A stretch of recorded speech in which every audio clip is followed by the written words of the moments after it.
by IIT and IIM grads, where they provide different types of uh, courses. They cover right from networking, marketing, business management, enterprise security, and a wide variety of skills. So these courses are very helpful in order to excel in one's career, and that is about Skill Valley. And their vision is pretty aligned. It is about how to develop a passionate skill in one student, and that is it. So over to Ayush. All right. Thank you for the intro. So let me give you a short introduction about me. So currently, I am a pass out computer science undergrad. Been building Skill Valley for almost 3 years, and like basically, we are not a traditional EdTech company who runs multiple courses and all. We are focused more towards uh, bridging the gap between the corporate world and the campus world. And by the term, like I say, bridging the gap. So let's say ki, like, is there any audio Ayush, problem? there is a disturbance at your end. Like background noise or something? What's I mean, there is lots of echo, like echo from your mic or something. That's all.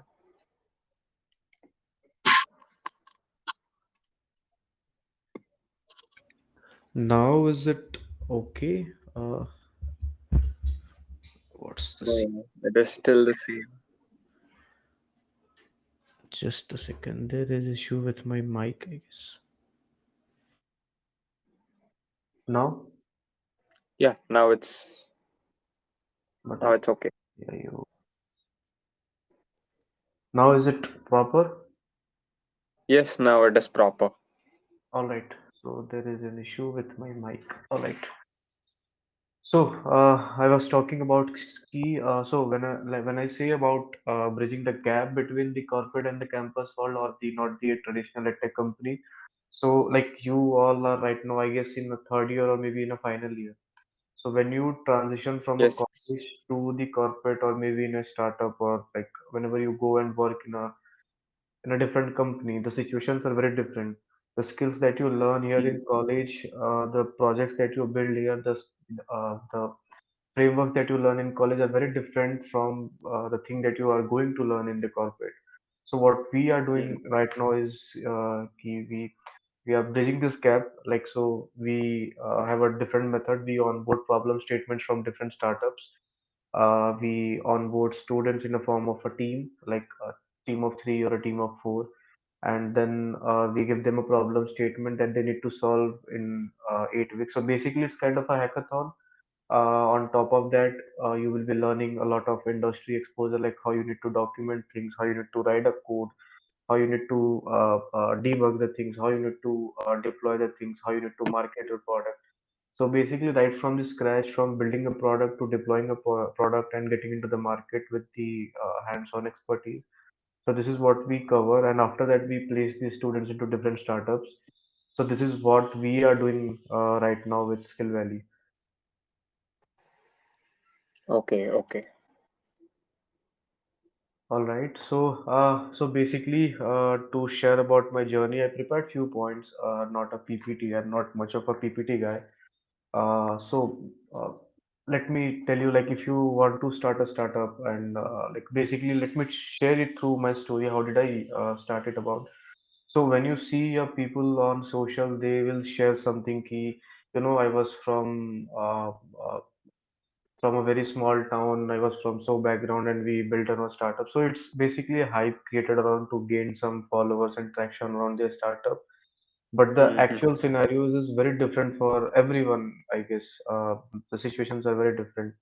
So I got into startup when I think it all started when I was in my first sem, or maybe first sem was about to end basically. So during that time, my first startup journey started, and it was not a startup basically. It was basically we were planning to build a platform where we can showcase 10 years solved question papers for different state board exams, and along with that, we started providing solutions for that question papers. And ultimately, maybe the situations were worse, or you can say the lockdown happened, the first lockdown happened. And during that time, we thought, "Okay, okay, now what to do? Like, since the exams got online for almost 3 years, we cannot, you know, build a platform where we can provide a question paper and the solutions for different state board exams." Then we pivoted towards like, okay, let's do a aptitude test online, let's do a coding test, let's invite some speakers and all. So this is how like premature ideation of my first startup. It was Think Global, and it started in second sem. And during that time, there was a very much hype on the market about the cold emailing or cold DM basically. Mm-hmm. So Varun Maya, like if you follow Maya, so Yes, he yes. started the cold emailing, and I just saw that video, and like as a experiment basis, I just tried DMing, like I tried cold DMing to like almost 30 to 40 folks on LinkedIn, and some of Okay. were like who worked with Apple, who worked with Tesla, who was some of them was colleague of Abdul Kalam sir, some of them like worked with Elon Musk. So I basically I just dropped a message to everyone, and ultimately, to somehow, luckily, I got a response to almost every one of them. During Okay. that That's time, I good. got, okay, I cannot say no to these speakers because they were very famous people. See, like right now, Mm-hmm. they are very famous. Like one of them was the boat co-founder, not the Aman Gupta, but the other partner, Samir Okay. Mehta. Okay. So Yeah. we like I messaged to everyone and they reply instantly. It was like I was just experimenting. Okay, let's see if the cold DM works or not.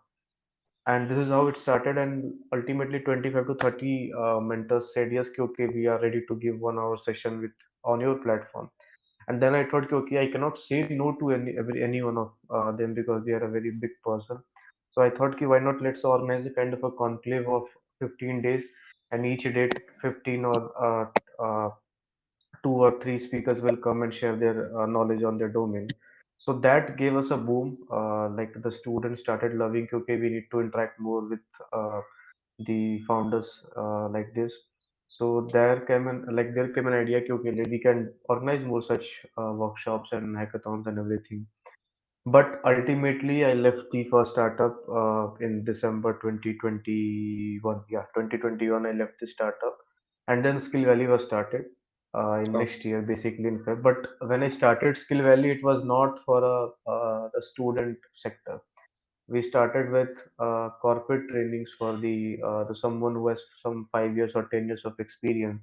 We were making good money. We were training the corporate employees, but okay. ultimately, as the fates is, the second wave lockdown happened, and also there was another difficulty that you know working in a corporate and working with the students community is totally different. In like when you are working with the corporate, you are dealing with someone of like your 40 to 45 years of age, and they have their own set of thinking, and like we being 18 or 24, we have a certain different set of a thinking terminology, and we cannot, it's very tough to convince this guy who is 40 or 50 years of age. So we had Mm-hmm. to move towards, okay, like I had experience of working with students, and Skill Valley started in 2021 March basically. And from Mm-hmm. that time we started focusing on bringing the mentors to train our students. So earlier we were a course platform, or you can say some kind of a Udemy platform basically, where we used to invite mentors, we where we used to organize hackathons or a workshop with different colleges and everything. Ultimately we launched a course basically on a DSA web, like as usual the every edtech company does, like bringing their own course to promising some sort of a different scenarios, like every company just 100% placement guarantee. We did this, but ultimately that course failed miserably because we failed to understand users basically ki what our students want from us. And this is the very important lesson for anyone to start a startup. When you are going to start a Mm-hmm. startup, we think ki as a founder we are right what we are thinking, this idea is very right, or this thing will work 100% sure. But if we are thinking in this way as a founder, we are 100% wrong, because you never know ki what your students are thinking, or maybe what your users are thinking. Let's suppose mm, ki you are in a location where there is a winter dominating climate, and you are, mm, selling a ice cream over there, and you are mm. thinking, okay, my ice cream is very good, I have so natural and something like different thing my users Yeah, will buy. obviously it But won't sell.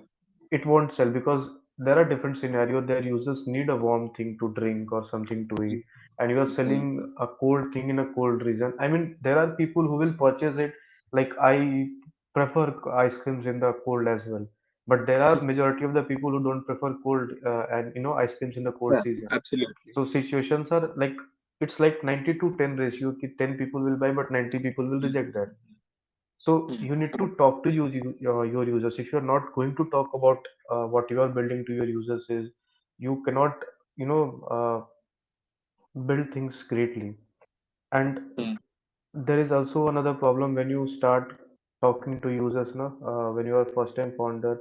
So let's take an example. Ki I'm building something, and I go and ask, Rashif, I'm building something.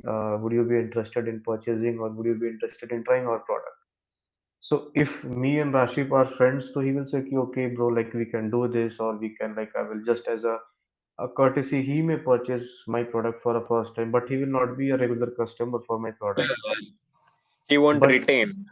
yeah, basically he won't retain. But the right way to approach while talking to users is ki never share about what you are building.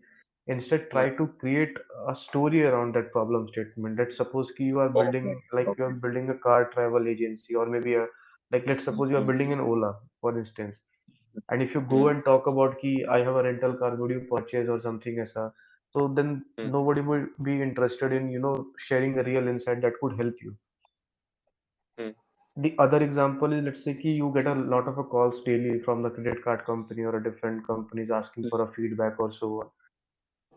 Honestly, none of you just say ki, yeah, yeah, it was very nice, or maybe it was wrong or something.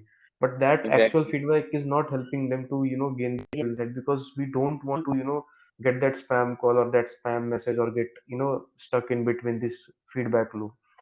So instead of start creating a persona is in, to simplify this, create story. Like, try to Just ask. like Nike does this. Exactly. Start sharing, I mean, start asking questions related to the problem that you are solving. Like, if you're solving for a cab services, start Mm, asking your users key, what kind of a problem you face while traveling from this city to that city, or while traveling in a bus, or while traveling in a car, or by a bike. How do mm, you use it, or how do you do this? So basically, the thing is key, don't share about key what you are building. Instead, try asking questions on the problem that you are trying to solve. So it will be an indirect approach towards asking a users, and most likely this is the very effective way. Like, if you want to talk to users, I would recommend one book, that's Mom Test. So that's a very effective book on how you can talk to your users and get insights. It's a very slim book, I think, not more than 150 pages, but it's a very practical book on how you can grab mm. insights from this book. So this is how Okay. we started about this skill value.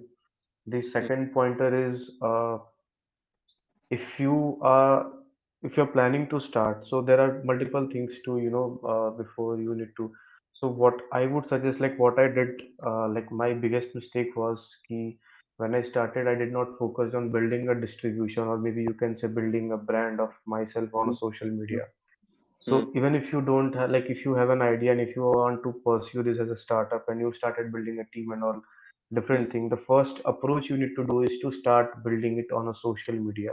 By the mm, term I say start building it on a social media, I mean start pushing content on Twitter and LinkedIn. I'm not saying on Instagram. Instagram is a hell lot of a different okay. scenario. Yes, But yes. the real people, the real community that you will get it from Twitter and LinkedIn. Okay. LinkedIn is for professional. I mean, Twitter is also for a professional. It's not basically a political company. Yes, yes, You yes. just need to follow a certain right people to get your timeline correct. Mm, But mm, the biggest mistake that I did when I started my company was, starting to post content on a social media. And mm, there are a lot of benefits when you start posting on a social media. Like, let's say, can give you another example for it. So right now we are.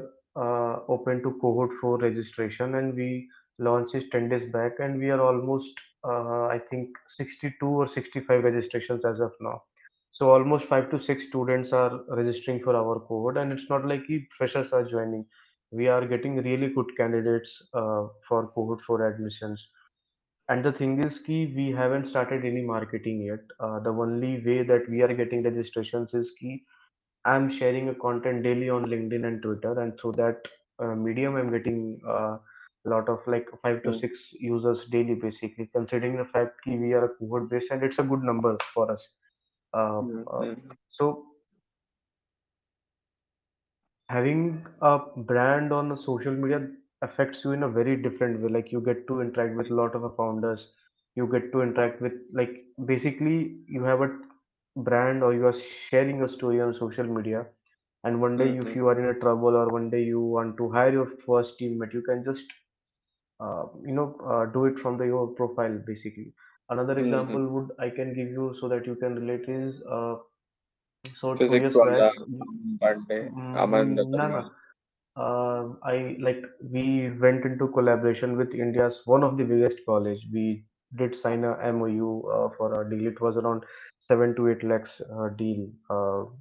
It was a like number one college in India, and we did a sign. But there was a clause that you cannot share about ki we did a collaboration on any platform or any social media, and we didn't share it on a social media. But the only mistake that I did was ki I shared it on my WhatsApp story basically, and someone from my contact took a screenshot and they mailed it to the college ki you have collab with this company so and so forth, and matlab, like they complained it about our skill value. And next day, we got a call from the college committee that you have broke the clause and we are sending you a 5 lakhs of notice. We are canceling this deal, and you will have to pay the fine. And we being first time, like second time for first time founder, you can say, student of second or third year, we cannot pay a 5 lakhs fine just because of what we broke the law. And during that time we were like being a student, and when the court and everything is involved, you will feel like what have I done this to get this. And I still remember, since I am a person who loves to interact with everyone, like a founder or a student community, and I interact on a daily basis. And during that time I got one of the mentor who was the professor in that college. I got to cancel that the fine agreement. Ki, okay, the deal will be cancelled, but we are not going to pay any fine. So we eventually escaped through because I know someone from that college who helped me to come out of this trouble. So the point is ki if I was not much vocal about it on social media, if I was not interacting much on social media with the different people, maybe I would have paid that fine because they are a very big college and they would have sent a court notice, or maybe something different scenarios would have been there. But the scene is ki since I was interacting with a lot of people and you don't know like from where you can save yourself. So there are very different scenarios of building a community. So my suggestion would be, if you are starting a startup, start posting on social media before building a team. So if you want to build a team, before that, start posting it on a social media, what you're trying to build, share your story, share your learning on social media. And ultimately, after some time, you will find a traction that, okay, I have something and I can build a team over there. So this is my, I would say, key start with second point. Third point is key when you have a distribution on social media and you are looking to build your own team. So there are few things that I did a mistake while building a team was so basically first thing is like when you think of yourself as a founder, na, you want instantly ki 3 member team or a 4 member team or a 5 member team in my team to work under me, but that's not the case. So when you're starting a startup, for first three you work alone. By the term work alone is ki never hire someone unless and until you have done that work for next 3 to 4 months. So let's take an example ki you are looking for maybe a content writer, or maybe you are looking someone for HR role, or maybe you are looking someone for the operations role. Don't hire that a person for that particular role unless and until you have tried that role for almost 4 to 5 months, because there are two benefits. You will have an idea how this domain works, so that you can lead the team under you for that specific domain, or maybe you will have a better idea what kind of a person you are looking for that specific role. Mm-hmm. Second is there is a book called Hard Things About Hard Things. It was written by Ben Horowitz, and they say as a founder you should not be looking towards a shortcut. You should be working hard. Like, first focus on working like alone, trying to figure your own, and then if you think, okay, my bandwidth are getting extended and I need someone to handle my things differently, then you go for the hiring purpose, especially for the small things. So start with that. And the third important lesson for building a team is never hire a person whom you cannot fire. It's as simple as that. So if Mm-hmm. you are thinking ki I have a startup, and you will bring your best friend, or maybe someone from your family, and you think you will build a $1 billion company or something. Mm-hmm. If you are working together, irrespective of anyone, there are going to be clashes, there are going to be fights between you. But Yes. the thing is ki be brutal enough to, if someday you need to fire someone because they are not working, you will have to do it. You cannot wait ki okay mera, this is like they are my best friend, or they are from my family, I cannot ask them to leave. The relationship will affect. It is Mm-hmm. going to affect your relationship, no doubt. As a human mind, we are tend to take things in a negative way. You cannot do anything, but ultimately if you are a founder and you want to build something, to you need to be brutal about your feelings. You cannot say ki, if I fire someone and he is my friend, I will not be able to talk with him or her after firing her. That's not your fault. You are on a mission to do something, and you cannot be hold on by your people who are not moving forward ahead with the thing. So this is the third thing that I would say ki, uh, instead of asking people to be a part of a team, start hiring from the social media. You will have some unknown faces, and it will be easy for you to work with them. And the fourth thing is ki have a proper schedule.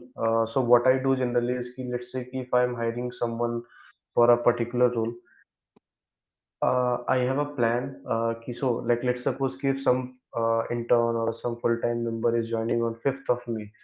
So from the 5th of May to 5th of June, I have a plan ki on each day what he or she will be doing the task. So I make a plan before hiring someone. The reason is कि I don't want to, they feel excluded कि भी यहाँ पे तो कुछ काम नहीं होता, or maybe I don't know what to work. Or as a founder, you need to be clear about कि if I'm hiring for someone, let's say कि you are hiring someone for a community role, or let's say you are hiring someone for a product role.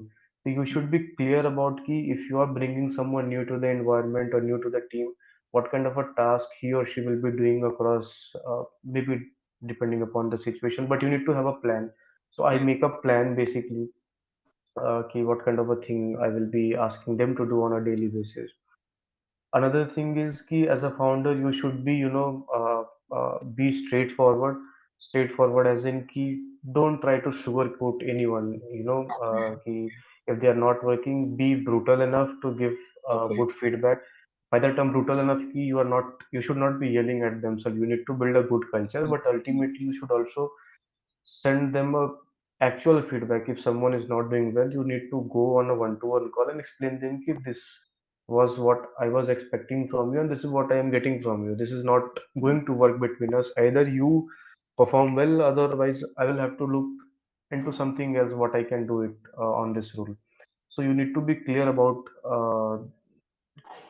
with your teammates about what you are feeling about their work, how you need to improvement, do a lot of feedback with them. Even as a founder, you need to improve a lot of a time when you are working with humans basically, and humans are not machines. There are Mm. emotions involved, and you need to know how to deal with the emotions. So you should be respectful to them. You should be, what I can say, have patience while dealing with human. but ultimately be clear with your goals and actions. And yeah, I think I have another one point. Just a second. Yeah. So basically, yeah, so the most important part of today's session is key. So when you start a startup now, there is situations so either you can go in a job or you can work for your own startup. And when you are starting a startup, so you need to fund your expenses, fund your team, fund your money, like fund your daily wages and everything. And to mm, do that, you cannot solely work on okay, I will raise the fund. Raising fund that doesn't work exactly the same way as you see on Shark Tank or any other platform, basically. yes, So yes. if you are a founder, if you are building something, and if you want key, basically everyone wants to fund their pocket expenses and the daily thing. Ultimately, what you can do is key.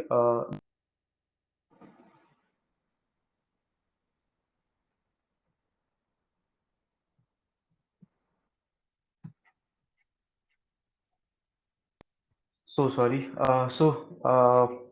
Am I audible? Yes, yes, you are. So ultimately, what you can do is key, you need to start doing freelancing. See, freelancing is not a cup of tea for everyone. It's tough, and you cannot do as build a startup and do freelancing. You will have to find some ways to fund your wage. Like if you are in college and if you're thinking, okay, I'm building a startup, then it's good because you know that you have your parents whom you can rely on. You can, find ways to fund your pockets and while building a startup. But once you are out of the college and you are on your own, that ultimately will have to find ways to, manage your expenses and everything. So in Mm, that case, find some ways. Like what you can do is, uh, you can start freelancing, you can start building, like if you're a computer science student, you obviously you know how to build websites and everything. So you can start freelancing, save that money to use it for the other purposes as well. And even if you don't know how to freelance, what you can do is you can start some, like you can join some remote startups as a intern or something, so that ultimately you need to have money unless you have some source of income coming from your startup. If you have a source of income coming from your startup, then you can scale from 1 to 10. But if you don't have any source of income for the startup, then ultimately you need to find ways to either monetize your startup, or maybe you need to find the other ways to make money, because mm, monetizing your startup is not that easy. You think like tomorrow I will wake up and will start asking to users to pay for that money. To bring 1 rupees on your table, it need immense time of a value addition to your people, immense time to your users, basically. Time. This is not a short-term process. Building a startup is not a short-term process. It takes time. It takes a lot of a time, courage, and everything to build that one successful startup. It takes a lot of a failures. So be sure enough, have a very thick skin to survive everything. Ultimately, you need to have a lot of a patience. Ultimately, you need to have a lot of energy to survive this startup journey, because it's not going to be a easy journey. It's going to be a roller coaster, ups and downs and everything. You will be feeling brutal. Someone will come and say something. You will have to, imbibe everything. You cannot uh, be the same person you are in college. You cannot be, irresponsible towards your goals or anything. So being a startup, it's not, and like basically adding a founder on a social media bio is easy, but living to that founder's life is very difficult. Like it's not easy as you see on like, social media. So yeah, mm, this is what I wanted to share. But if anyone have any question, we can go ahead. okay. So, as you have mentioned earlier, you have started right from cold emailing. I mean, you have learned this art of cold emailing from Varun Maya, and you have applied to so many people, and you also got so many replies from that. And you also mentioned you need to study data analytics of your startup and things like that. Uh, let's say, I have two questions here for you. One is, how did you cold email that specific founder? Is it something we need to research about that particular person, and there is a format different for everyone whom you're cold emailing, or else you have followed some generalized approach which would like help us viewers to use use our like benefit and mail few people who of our interest, so that we get that so that we land internship in their company or things like that. Like, first question is that. Second, in initial days of Skill Valley, have you also freelanced, and what lessons you have taught, and was it rough to manage between Skill Valley and the freelance, and how did you manage things like that? All right, so my approach of reaching out to anyone, whether it's cold DM or cold emailing, the first thing is you need to remember is ki you cannot send 10 cold emails or 15 cold emails daily unless Hmm. like you want it to be a generic, and the chances of getting a generic reply from someone is very rare. Like you can go and search it on a social media, like on a Google key, cold email template to reach out to someone, you will get a lot of a template, but that Yes. doesn't work that way. So Mm-hmm. my way of approaching someone is ki I only do a cold email like if someone is from like if I'm at zeroth level and someone is from 5x level, then I reach out to that 5x level so that I can learn something new from them. So I Okay. reach out to the founders who have like companies employs more than 100 or maybe 200 or maybe more than 50 member team. My way of approaching before sending them a cold email or something or cold DM on a social media platform is what I generally do is I engage them with one of their social media posts. So maybe they are on a Twitter or maybe they are on a LinkedIn, and I just write some valuable comments so that I can get into their eyesight. Okay, there is someone called Ayush who is commenting on my post regularly on a day-to-day basis. Mm-hmm. Comment, but it should be a genuine comment that what you have learned from their post or their insight that they have shared on their platform. Mm-hmm. And second method is ki never message someone where they have a large followers base. So why I love Twitter is, when you go on a LinkedIn, maybe their founder may have 37,000 follower or 1 lakh follower. The chances are that the same founder on Twitter will have 1,000 follower or 2,000 or maybe 500 follower, because growing on a Twitter is very different than growing on a LinkedIn or a social, I mean, any other social media platform. So basically, growing on a Twitter is very, very, very difficult to grow on a social media. So Mm-hmm. my way of approaching someone is, I just do a bit of a research. Okay, if this person is on Twitter, how much followers they have on Twitter and how much they have on LinkedIn, and where are like my chances of getting a reply from them. So I prefer a place where they have a less followers, and then I do a DM, and my DM doesn't go like this. Ki, okay, I need some help from them. Like in a Okay. specific case, if you are reaching out to some very huge personality and they have a very little time to be specific key what you are looking from them. But in my Okay. case, reach out to someone whom I'm looking for a long term. So my way of I reach engage with them on their social media post, and then my next DM goes on to them. Ki, okay, I've been 2 weeks or 3 weeks, and I love what you are building with so and so your company, like their company name.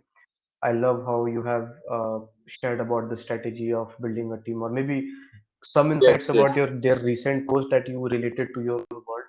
And then you can just say ki, okay, I'm looking forward to exchange notes between us, or maybe we can looking forward to I'm getting a mentorship from you, or maybe if you have a point, directly ask them ki, okay, I love what you are doing. I love what you have shared recently on a post. Myself, Ayush, I have been doing this. I'm looking forward to get in touch with you regarding this and that as well. So you can Okay. directly DM them, but don't go in a generic manner. Do a bit of a research, because doing a research, it will take a bit time of you, maybe 1 or 2 days. It will take time. It will take a time to craft that special message. But trust me, the chances of getting a reply while being like you being doing a research will be much higher. Putting some effort and also understanding the person, so that the chances are, yeah. Exactly. So And yeah, go ahead. Like yeah. One question is like how or juggle between two jobs of Skill Valley and freelance journey. Like, have you freelanced in initially, or what was the start for your Skill Valley to start, like to, I mean, how did you fund Skill Valley in initial days? So initially, I was in college and the lockdown was going, so I had a lot of a time to manage things. It was not difficult for me because I was in home, college was online, I need not to attend the college or do the assignments and everything. But once Mm-hmm. everything get back to normal, the situations got into start getting tough. What I generally do is I still do freelancing. I still build like I do freelance as well. I work for the other companies as well. But doing is key. I have my timelines dedicatedly. Right now, I don't do everything on my daily uh, transitivity, the other task as well. Then, And I have like I strictly follow the calendar. I don't remember anything in my mind. Like if you say like I have a note over here is what I need to do tomorrow is written over here is basically I mean it's not visual. I okay. don't know, but these are the Hmm. things like I don't have like even if I need to go for a gym or I need to write some post for a social media. Is everything is there on my calendar. Ki what I need to do. I am very time specific. Okay, like for like let's take like let me break down my day-to-day task. So I get up at 6 or maybe 7 or maybe 5 depends. Like between 5 to 7, I just wake up. After waking up, there is no 1 hour, and during that time, I just drink water, maybe get fresh or something. Depends upon the situation. And I take a book 30 minutes. I don't do meditation in morning. I go to sleep. After getting fresh or maybe after reading a book, just get it on my this table basically, and I like first 4 hours are dedicated for my learning. So I learn different things like I'm learning video editing or maybe sometimes I'm learning coding or something different. Depends upon what my goal for the next 3 months is. So my first 4 hours are dedicated for learning and no taking up to next 4 hours phone or social media. And only I do is I study stuffs. Maybe to do or maybe there is some uh, do it till 4 or 5 in the evening. After 5, like if there is no meeting aligned, then I go for a gym 6 to 7 p.m. or 6 to 8, depending upon the schedule basically. But daily I go to gym, and after that, after coming back to gym, the other time is dedicated to uh, talking with the other different clients if I have some meeting schedule. And before going to bed, I don't touch my phone for 1 hour, and that time is dedicated for uh, half an hour reading and half an hour for meditation. And like I usually go to bed at 10 or 11 most of the time, not more than 11. This is how my schedule looks like. But you need to prioritize the things basically. If you want to manage two things, you need to be like it takes a time, it takes a hard work to do these things, but ultimately if you want to build something or if you want to uh, you know do something exceptionally different from your batchmates, you will have to work harder. There is no shortcut to anything. Hmm. I have a question for you, Ayush. Yeah, sure. That is, we all know that you're a vivid reader, and would you recommend any books that can help us build a business mindset and grow? That help us in growth. So I think you had a very nice question. Just a second, I have my book. Like I keep books on my table. So these are three books that I am reading like April lit. So one is I don't know if it's visible, Zero to One by Peter Yes. Thiel. This I will recommend if you are a beginner, if you are planning to start a startup for the first time. I would suggest this book. The other book is the story of Tata, like how TCS and other, like basically how Tata Oh, Empire was built. So this Oh, is wow. also a nice book. I'm reading it currently. And if you are someone who believes in spirituality, then I would suggest Spiritual Engineering by Sadhguru. Okay. This is I love. I mean, reading it currently, and I'm like, I think it's a great book right now. One more book that I would recommend is this. It's a bit lengthy book, but it's Principles by Ray Dalio. It's a very, I mean, very nice book, structured on how you need to build different things on life from startup to everything. I mean, it's bit thick book, but it's very well articulated, very big, I mean, well drafted. Other books I would suggest is Hooked. Hooked. I mean, if you are building a product, then you can go for a Hooked. It's also a nice book, but giving a five book list or three book is very different because I read four to five books every month, and every time my favorite book changes from one to another. But as a first time reader, if or first time founder, you can start with 0 to 1. You can start with Hooked. You can start with some of these stories, like you can start with Steve Jobs, like the biography of Steve Jobs, so that you can do something. And there is also another famous book, Hard Things About Hard Things by Ben Horowitz. There is book on Netflix. The founders wrote that Netflix book. You can read that book to gain that insights. So these are some famous books with the practical insights. You can read it. And if you are building a product, another thing I would recommend is the Sprint and Blitzscaling. These are the two books that you can read. Mm-hmm. Great. Uh, The sprint and Blitzscaling. I will send the photo, but Sprint and Blitzscaling. okay, and you suggested one more book in the beginning, right? That is asking questions to the user. Zero mom mom test. mom Mom test. test. Yeah. Hmm. Okay, thank you. Okay. So, this like you also, as from your schedule we could also figure out you need to be very scheduled enough. Your task should be planned before day itself, and you are an avid reader as well. So do you also listen to like podcasts? Like, if you have any podcast recommendations, would you like to tell us? I mean, my most of the time goes into reading. To be honest, I mean, I sometimes maybe if I stumble upon some podcast, but podcast is something, if I'm watching a video, then it's good for me. Like it depends upon different people. Like some people prefer they are walking and they just plug it into the earphone and they can listen to the podcast.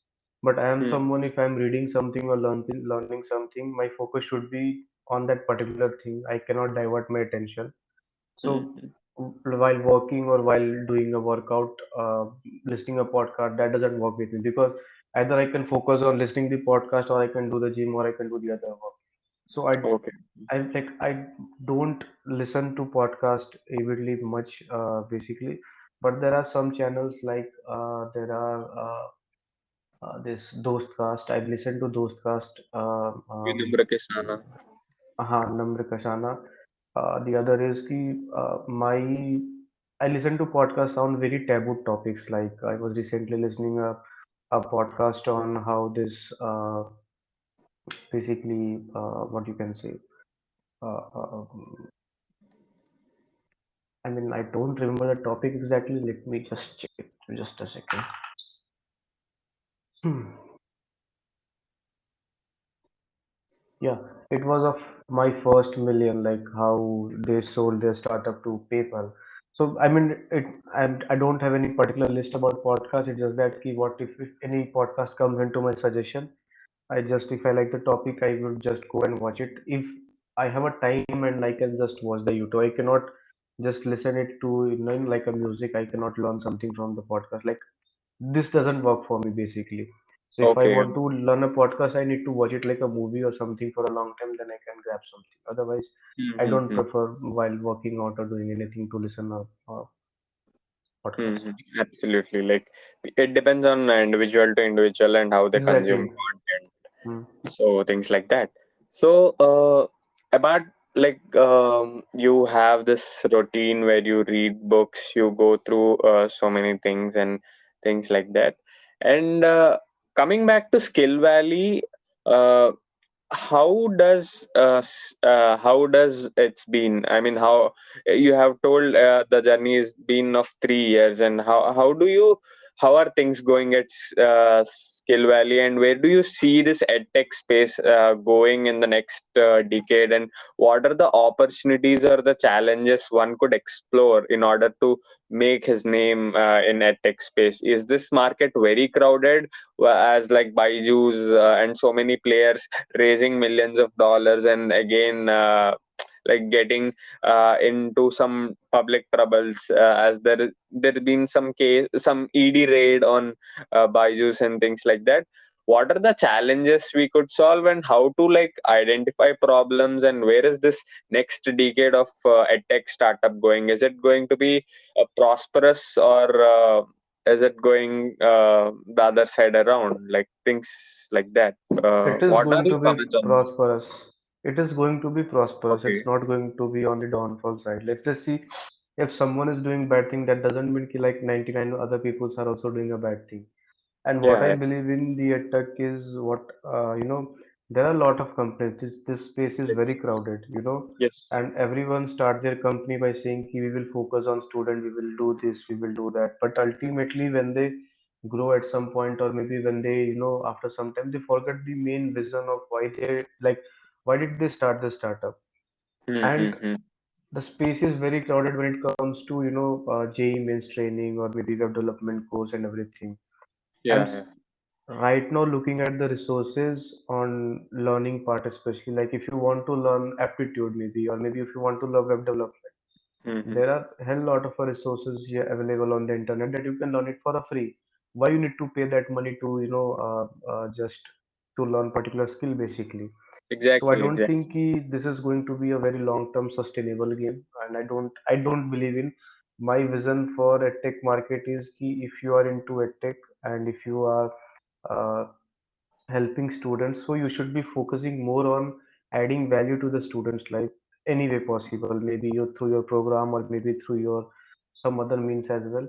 If you're, as a tech company, if you're focusing on adding value to the students' life while being a pocket friendly to them, ultimately we'll find a ways to monetize it or scale it. So I like, don't be a sales machine. Like, reason for me to charge any amount of money to the students for like almost 1 year of running cohort programs is, I still believe ki I need to focus more on adding value to the student's life. And if I think ki, I am able to add value to the student's life, ultimately I will figure out ki how I need to make millions with this, the idea that I'm having. And the things are going good. Like, we just launched almost like my third cohort is about to end, so we just launched only three cohort, and our cohort grads got into PwC, Geo, Microsoft, the other prominent companies. So the results are showing. It's not that key. Basically, it takes time because we are dealing with someone's career life goals and everything. So we need to Mm-hmm. be patient. We need to be more inclined towards adding value to the, our users' life, basically. And ultimately we will figure out key, how we need to grow. So in a 10 year space, we don't know like how things will change, to be honest. So n- none of us will, we're familiar key sometime down the line chat GPT will come down and the check will go down. We never knew that this will happen, and we never knew key what in 5 years down the line what will happen. Things are going to be Exactly. changed, and as a company you should be ready to pivot things accordingly, according to Yes, the yes. market situation. 1 year down the line, like, nobody were familiar about Web3, but right now everyone is making money in Web3. Everyone is working towards Web3. You never know ki what next big thing will come into the tech market after 2 year, or maybe in next month what will come. You never know. So you need to be, quick learner to adapt things accordingly. What how the market are evolving. Mm-hmm. So, as like you have grown over the years, and you have seen up thicks and thins of the startup, where do you think like those 2 to 3 points where you got right as a brand, and maybe you have established a solid trust to your users?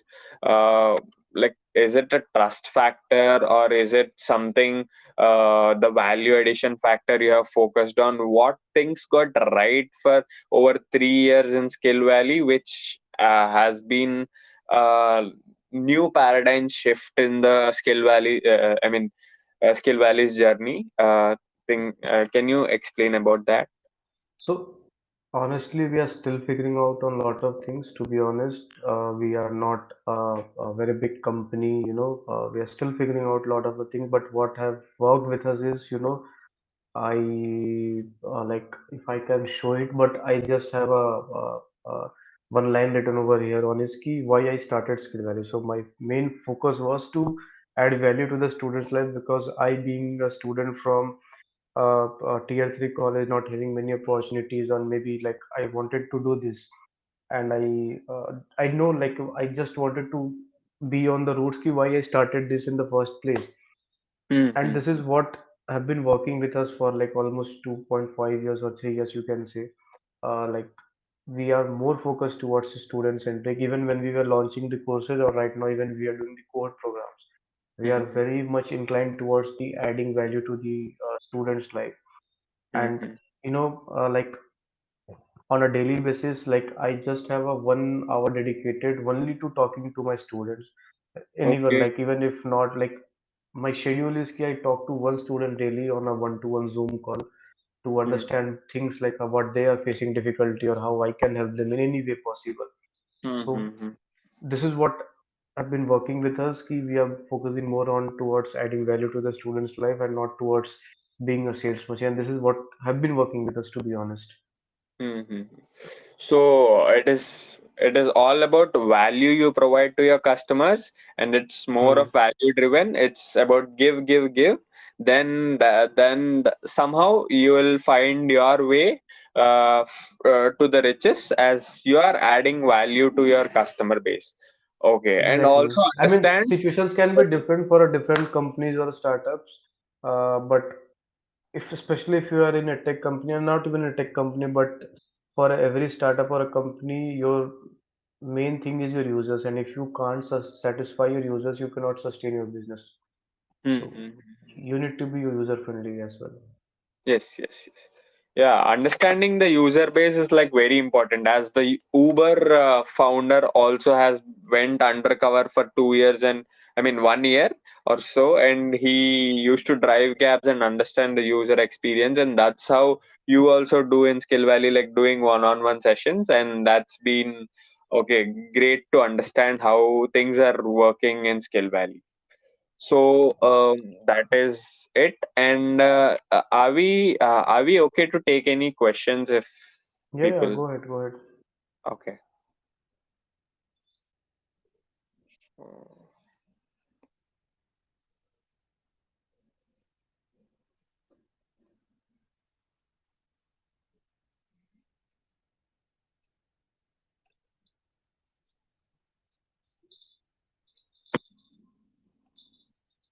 Uh, do anyone have questions? If yes, please drop in the chat.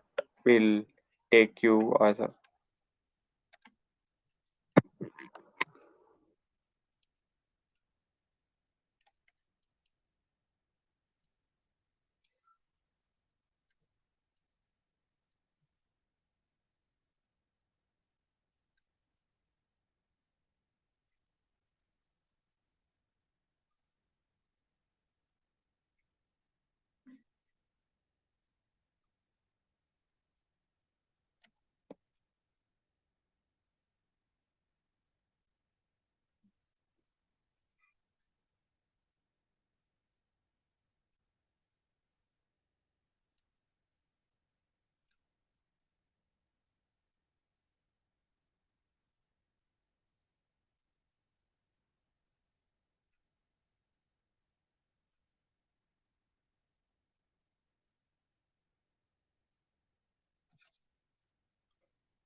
Okay, I think there are no questions from the audience.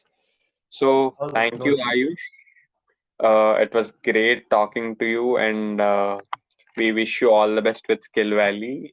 We hope you take this to greater heights, and it's been a great session. Thank you for explaining about things, and have a nice day. Thank you for inviting me and having me here. Yes, Aisha, I have one question. That is, Yeah. like how far the digital marketing campaigns work? I mean, like the paid advertising and stuff. You know, things are changing a lot. And what I've been seeing right now is ki uh, only the traditional founders believe in. I mean, I'm not saying ki ad campaigns are not working. Companies are doing the ad campaigns, but I would not suggest someone who is, new into the space, or maybe, they don't have much revenue or something. Instead of focusing on, running an ad campaign, you can start building a community around your product, or maybe you can have a, like, basically Discord community or a WhatsApp community basically. So I would not suggest ki go for an ad campaign or a marketing campaign on the initial stages of your startup life. There are I mean, obviously most of the companies do a marketing. You will have to do the marketing, but on an initial stage, you can focus on more onto the users by building a community rather than focusing on marketing campaigns. Yeah, thank you. Thank you. Thank you, everyone. Thank you for joining. And I have pasted the Skill Valley website link in the description. Please go through and like do join the cohort programs that help you like build the practical skills and get you that industry exposure. Thank you, Ayush, for giving us this session. Thank you, Satya, for inviting me. Thank you, everyone, for listening me patiently for almost 1 hour. If you have any doubt, you can get in touch with me on social, or maybe you can ask my number from her. That's not an issue. All right. Thank you, guys. Bye bye. Take care. Thank you. Thank Thank you. you. Thank you, Ayush.